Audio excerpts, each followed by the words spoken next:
Друзья, всем привет! Давно не было обзора на новые камерки, и вот к нам подъехала новая модель, а именно модель A33 от Ambiux. И сегодня о ней поехали! Как видим, посылка в этот раз в пути у нас, конечно же, пострадала, как будто ее пинали ногами и руками. Но благо все доехало нормально, все работает. Итак, что же в этом скомканном куске картона нас встречает? А встречает нас вот такая вот поворотная Wi-Fi камерка с двумя объективами. Что по комплекту? В первую очередь идет инструкция. Инструкция идет на английском языке, и в ней все достаточно четко, понятно. Все с картиночками, как подключить ее к мобильному приложению. Ну, все достаточно просто на самом деле. Идут вот такие вот заглушки на сетевой провод, болтики крепления на стену.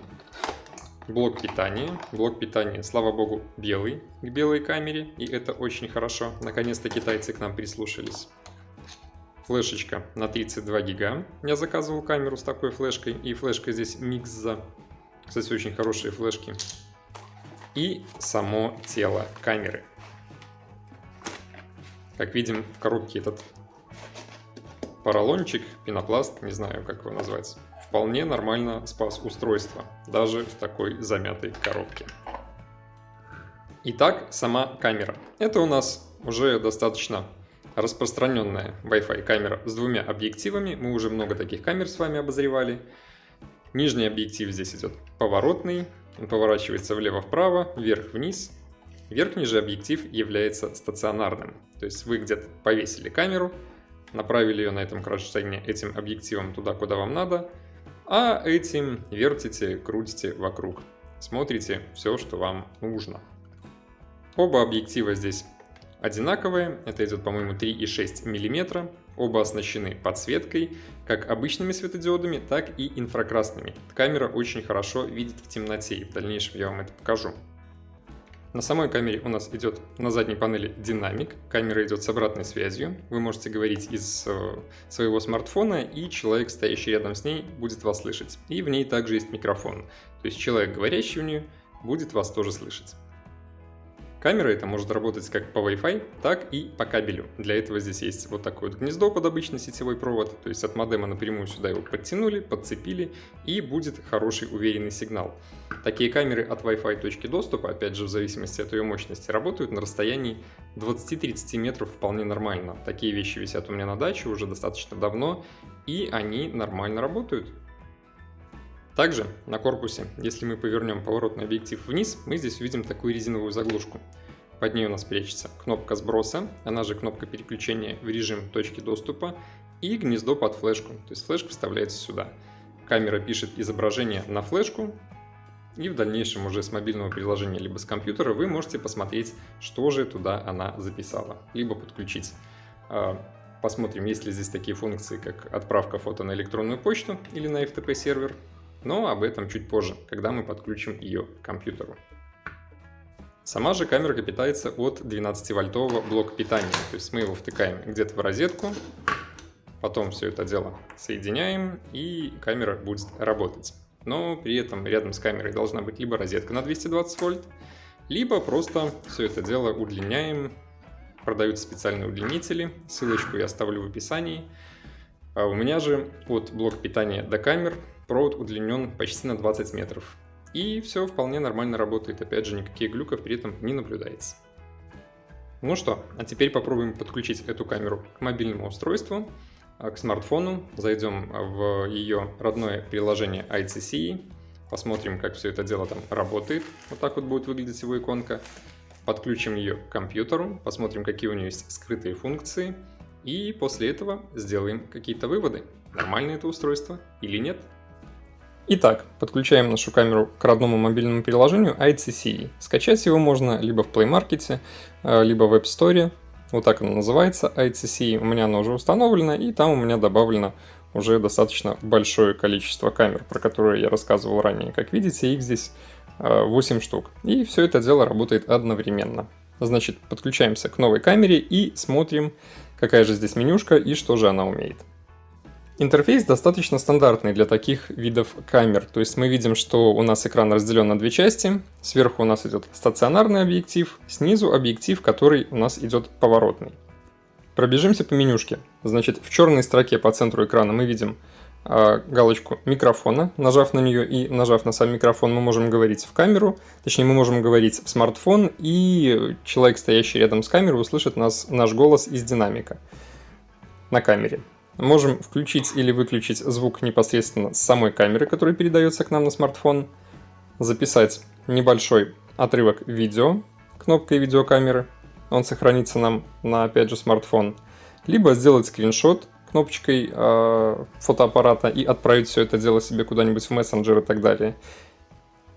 SD и FD означает у нас переключение качества между Ultra HD и SD.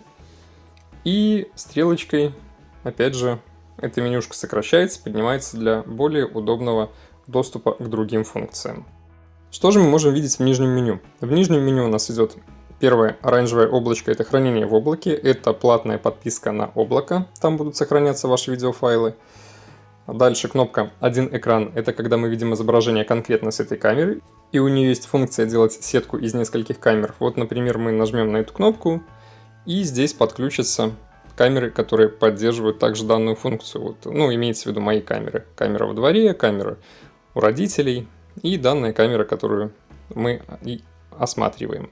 Также можно переключиться в этом режиме сразу на другую камеру, выбрать, допустим, PTZ и покрутить ее влево-вправо. В общем, функция очень полезная и прикольная. В меню «Звуковая и световая сигнализация» мы можем настраивать нашу подсветку. Вот изначально стоит режим двойной. Это говорит о том, что камера, когда работает днем, она видит в цветном изображении. Когда ночь, она переходит в инфракрасное изображение. Также здесь можно выбрать режим цветной. Она будет всегда работать в цветном изображении, а ночью включит обычные светодиоды и будет работать как прожектор. Либо принудительно инфракрасное ночное видение. Она всегда будет работать в инфракрасном видении.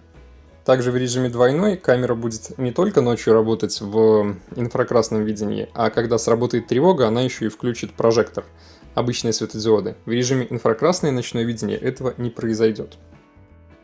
Дальше у нас идут настройки движения, отслеживания и так далее. То есть, допустим, возьмем менюшку PTZ, в нее зайдя, мы можем покрутить нашу камеру влево, вправо, вверх, вниз. Речь идет, конечно же, о поворотном объективе. В меню отслеживания движения мы можем его активировать, эту функцию, выставить чувствительность, выставить интервал возврата в обратную сторону и что произойдет, когда в этой камере кто-то появится, именно в нижнем объективе, камера начнет за ним следить. Как только объект уже уйдет из поля зрения камеры, она через заданный интервал времени вернется в первоначальное положение. Также можно настроить меню круиз-контроля по точкам, то есть мы добавляем сюда нужные нам точки, покрутив камеру на разные объекты, и зайдя сюда, нажмем «Пройти круиз-контроль», камера прокрутит по назначенным точкам. Это если вам нужно посмотреть там сразу за раз в несколько мест. Потом камера вернется в первоначальное положение.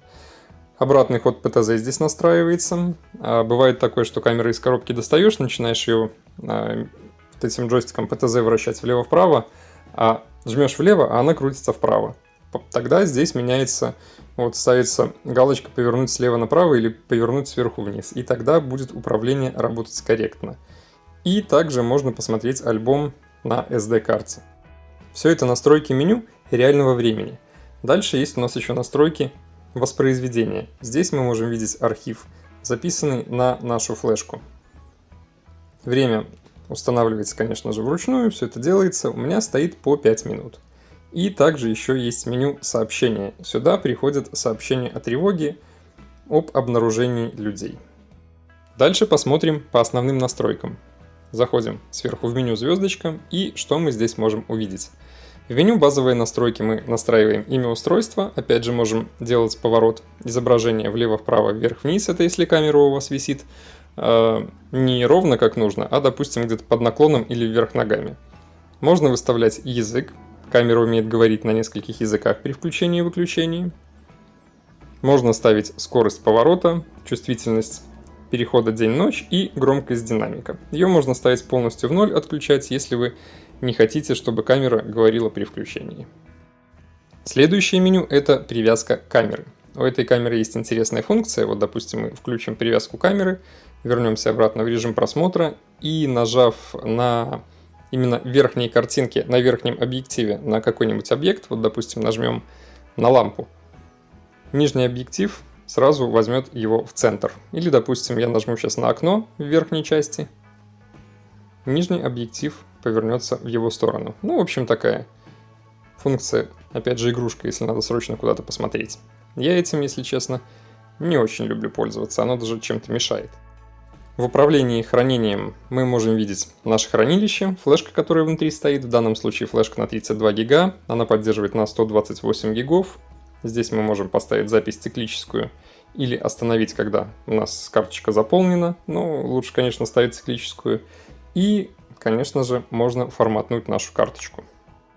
В настройках записи мы можем поставить запись по тревоге, либо постоянную запись, поставить время сегмента видео, включить или выключить запись аудио, настроить качество выше-ниже и поставить режим записи HD или SD. От этого будет зависеть качество картинки. Самое интересное здесь идет в режиме Smart сигнал тревоги. Заходим в него, включаем, и что здесь есть.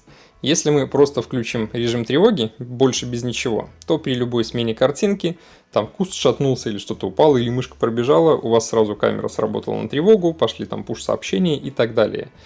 Одной из самых классных фишек данной камеры является функция обнаружения людей.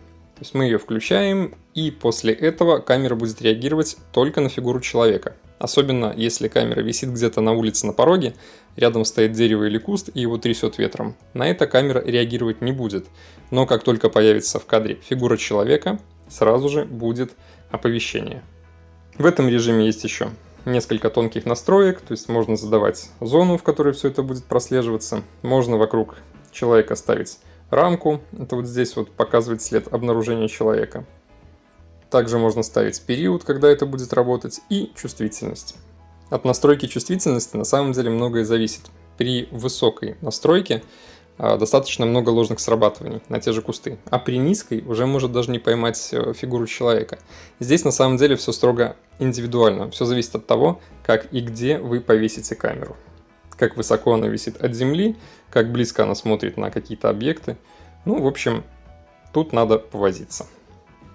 В настройках сети у нас идет выбор режимов точки доступа, либо режим маршрутизации. В режиме маршрутизации она цепляется за существующий Wi-Fi, а в режиме точки доступа она сама вещает свой Wi-Fi, к которому можно подключиться в радиусе 20 метров с вашего смартфона, зайти на камеру, скачать видео, которое она ранее записала, либо сделать какие-то настройки, но в этом режиме она онлайн не работает, она именно вещает только свою сеть для настройки и корректировки. Онлайн она работает только в режиме маршрутизации, только в этом режиме она имеет доступ в интернет, в сеть. Функция хранения в облаке, как я уже сказал, здесь платная. Если вы хотите не только на флешку записывать, но и иметь удаленное хранилище, то, пожалуйста, заплатите денежку. И причем денежка, поверьте, достаточно немаленькая. Вот, допустим, что мы можем здесь найти. Одно устройство с записью на 7 дней, на год $50. Если вы хотите, чтобы 30 дней было записано на год, то $70. Много это или мало, решайте сами. Но я этим, опять же, не пользуюсь. Есть такие фичи, как отправка на электронную почту и на FTP. Очень важные, кстати, вещи, про них я расскажу далее. Поэтому это, по сути-то, и не нужно. В меню «Расширенные настройки» мы можем включить и выключить отслеживание движения, поставить его чувствительность и сделать конфигурацию VDR. Эта функция помогает устройству получать более высококачественное изображение в условиях высококонтрастного освещения, как здесь написано. Но, честно, зачем оно нужно, не совсем понимаю. Может быть, там какие-то цифры будут видны лучше на машине, на номере. По сути, эта картинка не сильно меняется. Меню «Добавить на рабочий стол» добавит вам ярлык камеры в телефоне на рабочий стол. И зайдем в меню об устройстве. Здесь мы можем видеть QR-код для подключения, если вы хотите поделиться устройством. Его серийный номер, он нужен для подключения непосредственно к тому же приложению VMS на компьютере, так называемый Cloud ID.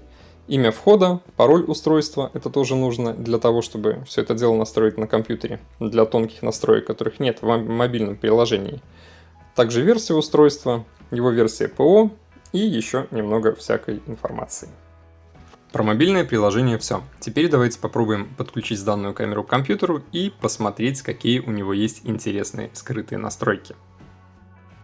Итак, запускаем программку VMS и подключаем нашу камеру к данной программе. Как это подробно делается, я рассказывал вот по этой ссылочке. Все на самом деле достаточно просто. Подключаем нашу камеру и видим точно так же разбивку на две картинки, на верхний и нижний объектив, и разделить их здесь нельзя, как я уже рассказывал про такие камеры. Камера занимает один видеопоток, то есть один квадрат, сколько бы вы здесь сеточку не поставили. И разделить их на два квадрата, к сожалению, нельзя, поэтому видим, что видим. Но нас интересует здесь больше не изображение. Изображение будет нормального качества, либо основной, либо дополнительный поток. Нас здесь в первую очередь интересуют скрытые настройки, а для этого мы переходим в конфигуратор. И выбираем здесь именно настройки сети. Основные фишки прячутся именно здесь. Только здесь есть доступ к ним в программке VMS или CMS Polyvision, но нет в мобильном приложении. Открываем настройки сети, и что мы здесь видим? Настройки типа CIP, то есть нашей обычной сети и так далее. Облако. Видим, что присутствует функция FTP сервера. Тема классная, я ей очень активно пользуюсь. То есть в чем суть? Вы настраиваете на своем, допустим, модеме TP-Link удаленном, если он поддерживает, конечно же, функцию FTP сервера. То есть вставляете в него флешку, и он работает как FTP сервер. А камера при тревоге отправляет на FTP сервер фотографию и, допустим, 20-секундный ролик. Это настраивается время. И даже если вор оторвал, допустим, вашу камеру от стены и унес ее с собой, то у вас все равно осталось изображение и видео на FTP. Потому что камера пишет на флешку, и если у вас нет платного облака, то вор унес камеру вместе с флешкой. Вот так все это останется на FTP. Еще есть очень классная функция отправки фото на электронную почту, но здесь я ее, к сожалению, не вижу. То есть в прошивке это уже, наверное, обрезано. Видно, опять же, продавец или производитель продвигает свое платное облако, но FTP пока осталось. Что это нам говорит?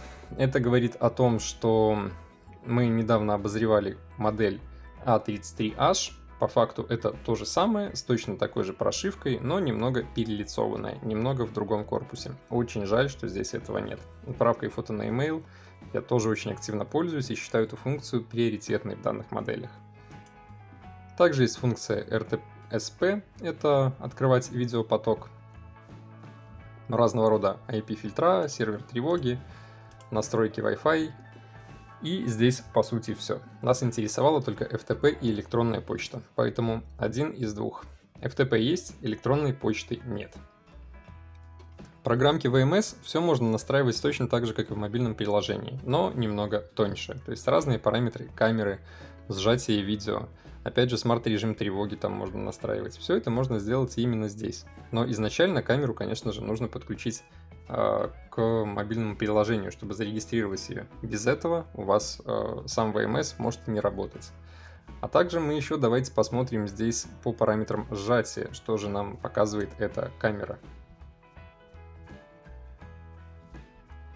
Вот у нас основной канал, основной поток, кодек у нас H265, и мы видим разрешение в 6 мегапикселей. То есть камерка у нас хорошая, на 6 мегапикселей, в Ultra HD качестве. Опять же, продавец не врет. При этом это 6 мегапикселей с частотой кадров 12 кадров в секунду, которые можно улучшить до 25. Опять же, будет живое изображение, но при этом и весить видео будет в 2 раза больше. Надо понимать по объему флешки, как и что у вас будет работать. Можно настраивать качество, битрейт, все то же самое можно делать и в дополнительном потоке, который идет более сжатый. Поэтому, в принципе, здесь тоже все окей. Что касается качества картинки. Как видим, у нас фронтальное солнце, и при этом картинка все равно очень сочная, сильной засветки нет. Хорошая четкость, хорошая контрастность, цвета передаются тоже нормально вживую, поэтому качество изображения у данных камер вполне хорошее. А здесь мы можем видеть, как работает камера в темноте. На улице ночь, полная темнота, и, как видите, весь двор полностью освещается инфракрасной подсветкой как с верхнего, так и с нижнего объектива. При этом, опять же, и четкость в картинке присутствует, и контрастность хорошая. Все будет видно. Если кто-то будет ходить по двору, то камера его, конечно же, увидит. При этом инфракрасная подсветка бьет достаточно далеко. Ну, реально на метров 20-30. У меня такая камера висит вдалеке на сарае, и она целиком покрывает весь двор в 30 метров. Поэтому инфракрасные подсветки здесь достаточно мощные. Кстати, когда она работает в полной темноте, она немного видна небольшими красными такими огоньками, красными лампочками. Поэтому камера не совсем скрытно висит в темноте. Ее будет немного видно. Ну что, дорогие друзья, в принципе, по мобильному приложению и по компьютеру все понятно. Обычная поворотная камерка, которая работает в приложении iTC, отлично. Также можно ее подключать к компьютеру и удаленно управлять ей с компьютера. Но, к сожалению, как мы увидели, нет функции отправки письма на электронную почту, а я этой вещью очень активно пользуюсь. Ну, хоть FTP сервер оставили, уже хорошо. Тоже очень полезная функция, но меньше распространенная на самом деле. С электронной почтой работать гораздо проще. По факту, что мы имеем? Достаточно бюджетная камера с двумя объективами, и это очень даже хорошо. При этом это фактически перелицованная модель A33H, которую мы с вами обозревали достаточно недавно. Суть та же. Даже корпус, по-моему, точно такой же. Может быть, даже немного цветовую гамму поменяли. Но не суть. Интекс другой, камера другая. Стоит, по-моему, плюс-минус так же, может быть, даже чуть дешевле. Но, опять же, хотелось бы электронную почту. Очень жаль, что в этой прошивке нет этой версии. Вот как-то так. Кому было полезно, ставьте лайки, подписывайтесь на канал, заглядывайте в описание. Ссылку на эту камеру я, конечно же, там оставлю. Переходите, смотрите, кому будет интересно. Ну, а мы продолжаем. Всем пока!